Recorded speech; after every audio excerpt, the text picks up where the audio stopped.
A aula de hoje vou apresentar para vocês o conceito de fator de potência e as potências elétricas. E também vamos montar alguns experimentos para medidas elétricas de fator de potência e a atuação dos bancos de capacitores. Bom, gente, a aula de hoje é sobre fator de potência e potências elétricas. Inicialmente, vamos definir para vocês o que vem a ser uma carga indutiva.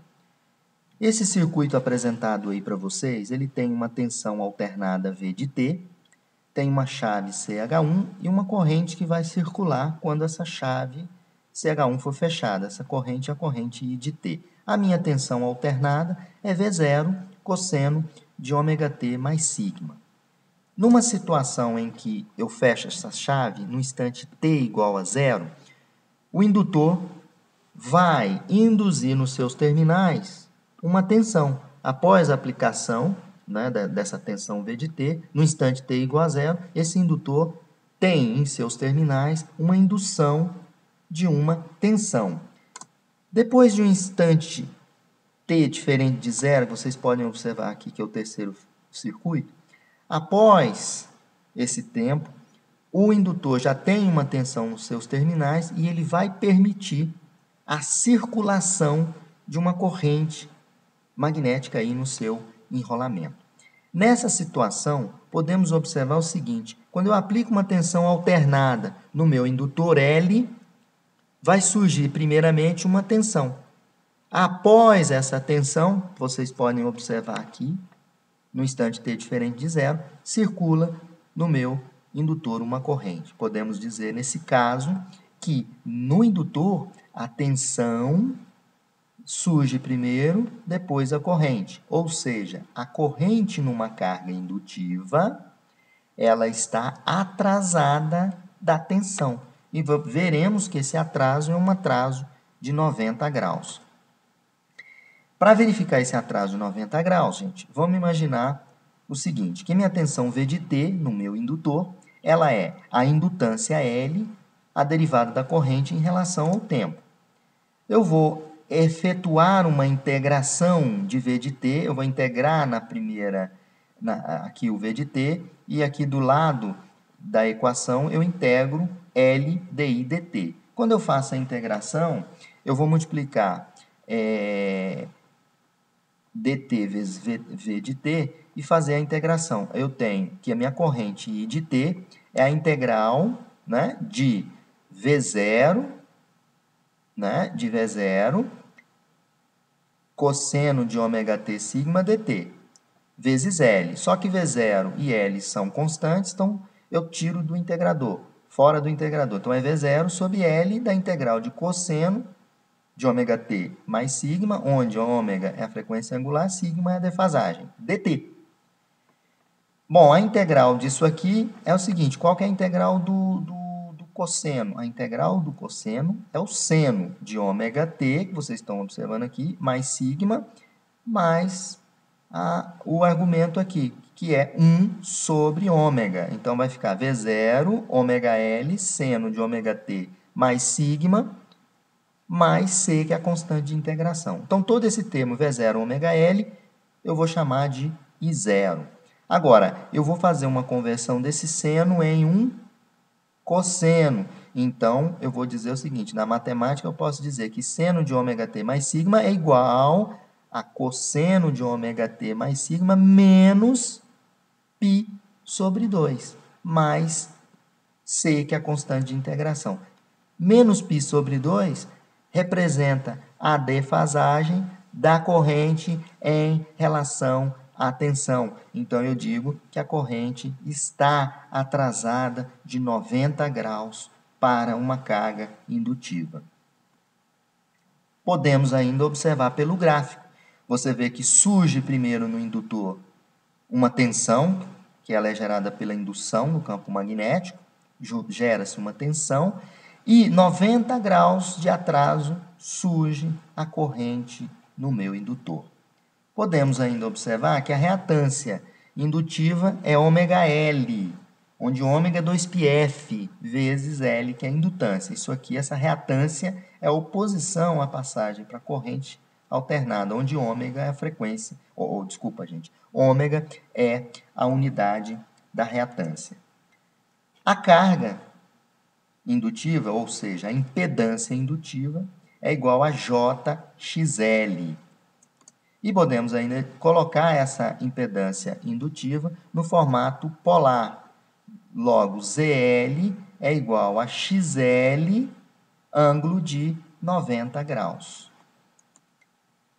Podemos dizer que o seguinte, que no indutor são criados campos magnéticos, né, que são gerados por essas bobinas, existentes em equipamentos, ou seja, existentes em cargas indutivas, que são ligados a ela. Isso vai produzir uma potência reativa, né? Essa potência reativa, ela é produzida em função da defasagem da corrente em relação à tensão em um ângulo de 90 graus. Carga indutiva. A carga indutiva nós vimos, na carga indutiva eu tenho a corrente atrasada da tensão. Agora vamos falar sobre a carga capacitiva. Na carga capacitiva eu tenho aí um circuito aberto, tenho a minha tensão V de T, essa tensão V de T é V0 cosseno de ômega T mais sigma. Como dito anteriormente, ômega é a frequência angular e sigma é o ângulo da tensão, a defasagem aí da tensão. No segundo circuito, que vocês podem observar, é no instante t igual a 0. Quando eu ligo a minha chave, o que vai circular nesse capacitor? O capacitor está descarregado, ele não tem carga, então ele precisa acumular carga. Inicialmente, quando eu ligo o capacitor, eu tenho uma corrente IC de T circulando nesse capacitor. Então, a corrente no capacitor ela surge primeiro. Depois de um instante de tempo, ou seja, no instante t diferente de 0, o circuito fechado vai acumular no capacitor cargas. Essas cargas, no terminal do capacitor, vai produzir ou vai ser medida uma tensão chamada VC de T. Podemos observar que, quando o capacitor é ligado, circula inicialmente uma corrente e depois uma tensão. Ou seja, no capacitor, a corrente está adiantada da tensão. Podemos observar isso através das equações. A corrente é a variação da carga em relação ao tempo. A carga no capacitor é a capacitância, C, que é a capacidade de armazenar energia, vezes a minha tensão, V de T. Fazendo a derivada, quem é Q? Vocês podem usar quem é Q? É C, V de T. Então, está aqui, C, V de T. Quem é V de T? V0 cosseno de ômega T mais sigma. Então, V0 cosseno de ômega T mais sigma. Fazendo a derivada, quem é a derivada do cosseno? É menos seno vezes ômega, né? É menos seno ômega T mais sigma vezes menos ômega. Está aqui, ó. Seno de ômega T mais sigma menos ômega. Isso é a derivada. Como isso aqui é uma constante CV0, fica menos ômega CV0 seno de ômega T mais sigma. Vou transformar esse seno em um cosseno. Então, eu vou chamar isso menos ômega CV0, eu chamo de I0. Então, eu tenho I0 cosseno de ômega T mais sigma mais π sobre 2. Isso significa, esse π sobre 2, que eu transformei o seno em cosseno. Isso é a defasagem, né, da corrente em relação à tensão. Nesse caso, no capacitor, a corrente está adiantada em 90 graus da minha tensão. Bom, o gráfico mostra que numa carga capacitiva, a corrente IC está adiantada da minha tensão VC, ou seja, no capacitor a corrente é adiantada em relação a quem? A minha tensão. E temos também que a carga capacitiva ZC, né? A impedância ZC capacitiva é igual a menos JXC. E transformando isso em forma polar, eu tenho ZC módulo de XC com ângulo de menos 90 graus. E a minha reatância capacitiva é o inverso de 1 sobre ômega C. Isso com unidade em ohms. Na verdade, as cargas capacitivas, elas criam campos elétricos, né, pelos capacitores existentes nessas cargas. Aí a gente pode comparar a carga indutiva com a carga capacitiva. Qual a comparação que podemos fazer? Na carga indutiva, a corrente ela está atrasada de 90 graus da tensão. Na carga capacitiva, a corrente está adiantada de 90 graus da tensão. Os efeitos dessas duas cargas, indutiva e capacitiva, eles são contrários. Exemplo de cargas indutivas. O motor elétrico, os motores elétricos, na verdade, são cargas indutivas. A geladeira é uma carga indutiva, porque ela tem um motor, que tem enrolamento. Os ventiladores são considerados cargas indutivas. Os transformadores são considerados cargas indutivas. O liquidificador encontrado na residência, assim como a geladeira, cargas indutivas. As lâmpadas compactas são consideradas cargas indutivas. E o ar-condicionado, para finalizar, são considerados cargas indutivas. Então, as cargas indutivas, por exemplo, as cargas indutivas puramente indutivas, a corrente está atrasada de 90 graus. Já as cargas puramente capacitivas, a corrente está adiantada em relação à tensão. Bom, pois bem, gente, a partir dessa conceituação de carga indutiva e carga capacitiva, vamos estudar agora as potências elétricas. Para estudar as potências elétricas, entender o que é potência ativa, que vocês podem estar observando na figura, tanto a ativa quanto a aparente, como a potência reativa, vamos entender através dessa figura. Então, eu tenho um trilho e nesse trilho eu coloquei um vagão. Então, eu quero puxar, através de uma tração em uma corda, esse trilho. Então, o trilho, pode ser observado, tem duas cordas. Uma corda eu chamei de potência ativa, que vai ser aquela potência que realmente vai executar o trabalho, que é o trabalho de trazer o vagão de um ponto, trazer o vagão desse ponto para esse ponto aqui. Isso a gente chama de realização de trabalho, que a gente dá o nome de potência ativa. O meu trabalho, ele deve ser realizado nesse sentido. Então, quem está efetivamente realizando o trabalho é quem? É essa corda, vocês podem observar aqui, que está disposta aqui no sentido do trilho. E uma segunda corda, que eu chamei de potência aparente, eu coloquei ela e estou tracionando aqui na tangente, não é? Ou seja, o sentido do movimento é esse, eu estou tracionando nesse sentido tangente, certo? Que tende a tirar o vagão do trilho. Na verdade, vocês podem observar que surge entre essa tração e essa tração, surge um vetor aqui que a gente pode extrair ele aqui, que a gente chama de potência reativa. O que vem a ser isso? Essa potência reativa, ela não realiza trabalho. O trabalho máximo vai ser realizado quando essa potência, que eu chamei de aparente aqui, que é essa corda na tangente aqui, quando essa corda tiver o mesmo comprimento e a mesma direção do movimento do meu vagão. Então, potência ativa é aquela que realmente realiza trabalho.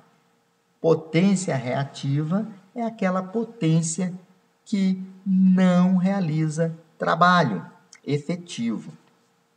Aí podemos dizer o seguinte, que a potência ativa é aquela que realiza trabalho, né? E ela é medida, está escrito média aí, gente, mas é medida em watts. E a potência reativa, ela não realiza trabalho. E ela é medida em volt ampere reativo. Potência aparente é o resultado das potências ativa e reativa, que é medida em volt-ampere reativo. Bom, agora vamos definir o que é o fator de potência. Então, eu tenho um triângulo de potências, onde eu tenho, no meu cateto adjacente, em relação ao ângulo φ, eu tenho a minha potência ativa, aquela cordinha que está puxando o vagão no sentido correto. Essa potência ativa é aquela que efetivamente realiza trabalho. Ela é medida em watts. E tenho, no meu cateto oposto ao ângulo φ, eu tenho a minha potência reativa, Q, medida em volt-ampere reativo. E tenho a minha potência aparente, que é aquela corda na tangente, né, tentando tirar o meu vagão do trilho. E essa potência aparente para um sistema monofásico, ela é medida em S igual a VI, ou seja, V é tensão e corrente. Para o sistema monofásico, eu posso extrair agora o que a gente chama de fator de potência. O que é o fator de potência? É o cosseno do ângulo φ. O que é o cosseno de φ? Se vocês observarem aqui, o cosseno desse ângulo é cateto adjacente, potência ativa sobre potência aparente. Então, se a gente lembrar do exemplo anterior do trilho, puxando o vagão com duas cordinhas, uma cordinha no sentido do trilho, outra cordinha tangente ao trilho, se eu unir essas duas cordinhas, eu vou ter realização máxima de trabalho, ou seja, eu tenho máxima potência, que eu passo a ter uma potência P igual a potência S, ou seja, potência aparente igual potência ativa. Então, o fator de potência nada mais nada menos é o cosseno do ângulo φ. Esse fator de potência, ele vai medir a quantidade de potência reativa. Então, quanto menor for esse ângulo, menor vai ser a potência reativa. Isso é o ideal. Diminuir a potência reativa. Essa potência reativa, gente, imaginando um motor elétrico, o motor, para entrar em movimento, ele precisa de uma tensão que é aplicada na sua armadura e ele gera, nessa tensão, um campo magnético para poder fazer o giro do motor. Só que parte desse campo magnético, ele fica armazenado lá no motor.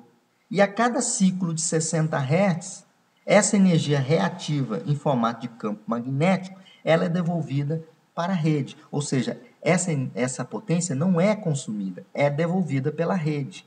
Ou ela é devolvida para a rede da concessionária. Essa devolução, gente, ela produz nas linhas de transmissão queda de tensão.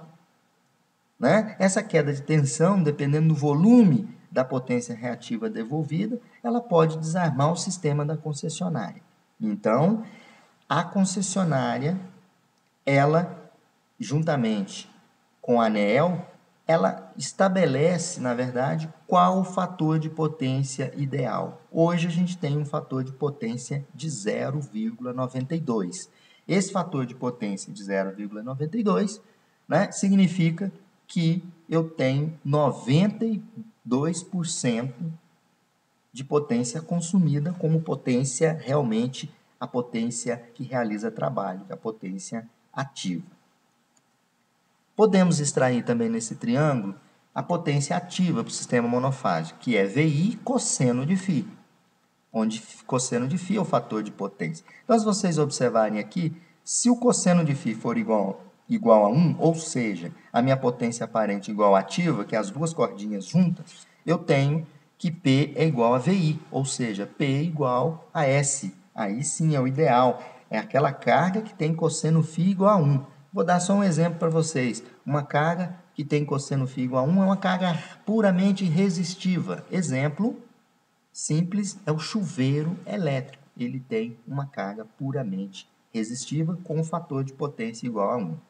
E podemos extrair também o S, que é a potência aparente, através do teorema de Pitágoras. O quadrado da hipotenusa é igual à soma do quadrado dos catetos. S ao quadrado é igual a P ao quadrado mais Q ao quadrado. Podemos retirar também o seno de φ. O seno de φ é a potência reativa Q sobre a minha potência aparente, ou seja, é o cateto oposto Q sobre a hipotenusa S, que também pode ser escrito Q é igual a VI seno de φ. Para um sistema trifásico, o que modifica? Vendo o triângulo de potência, as expressões continuam as mesmas, exceto quando o sistema é trifásico, onde você introduz o raiz de 3. Por exemplo, a potência ativa no sistema trifásico é raiz de 3 VI cosseno φ. Tensão vezes corrente vezes o cosseno de φ, que é o fator de potência. Depois, a potência aparente, podemos dizer que a potência aparente no sistema trifásico é raiz de 3 VI. E para a potência reativa, que é o Q, calculamos Q igual a raiz de 3 VI seno de φ. Mas e se o sistema fosse bifásico? Basta substituir aqui o raiz de 3 em todas essas três equações, substituir o raiz de 3 por raiz de 2. Bom, gente, então, conseguimos entender o que é o fator de potência. O fator de potência, ele vai me sinalizar quanto que eu tenho de potência reativa. Quanto maior o cosseno de φ, melhor é para a concessionária e para o consumidor, porque quando você tem uma potência S entregue na sua carga, se você consumir efetivamente toda essa potência, é o ideal. Quando você tem um reativo, você está pagando pelaquela potência S, você paga pelo aparente, e está consumindo a potência ativa e não está consumindo a potência reativa que vai ser devolvida para a rede, podendo ocasionar queda de tensão na linha e provocar danos maiores, como desligamento do sistema da concessionária de energia. Para fazer a correção desse fator de potência, porque a norma exige um determinado valor de fator de potência, 0,92, estabelecido pela ANEEL, eu vou utilizar, para corrigir o fator de potência, eu utilizo o banco de capacitores. Então, é recomendado você inserir um banco de capacitor em paralelo com a sua carga indutiva. Esse banco de capacitores, ele vai consumir a potência que seria devolvida pela rede, né, que seria devolvida para a rede. Então, o banco de capacitores, ele faz a correção do fator de potência, colocando o fator de potência, né, no mínimo no valor recomendado pela ANEEL, que é 0,92. Então, o banco de capacitores, ele tem a função de corrigir o fator de potência. Como vimos no exemplo mais anterior, lá na carga indutiva e carga capacitiva, esse banco de capacitores, ele é uma carga capacitiva, que quando colocada em paralelo, como a carga capacitiva e a carga indutiva têm sentidos contrários de corrente, né? Tem, na verdade, defasagens, um está adiantado, o outro está atrasado. Quando eu coloco o banco de capacitores, o que acontece com a hipotenusa aqui que eu estou passando o mouse para vocês? A hipotenusa não, desculpa, o cateto oposto a esse ângulo. O que acontece com esse cateto oposto? Ele reduz o seu valor, fazendo com que o S, que é a potência aparente, fica mais próximo da minha potência ativa. Então, para corrigir o fator de potência, eu utilizo banco de capacitores. Será montada uma nova videoaula para vocês, mostrando como se calcula banco de capacitores. Bom, agora vamos para a parte prática. Nessa parte prática, vamos efetuar medidas elétricas e vamos apresentar para vocês alguns experimentos onde mostra, né, que um motor, ao ser colocado nesse motor um banco de capacitores, esse banco de capacitores faz com que você melhore o desempenho do seu sistema.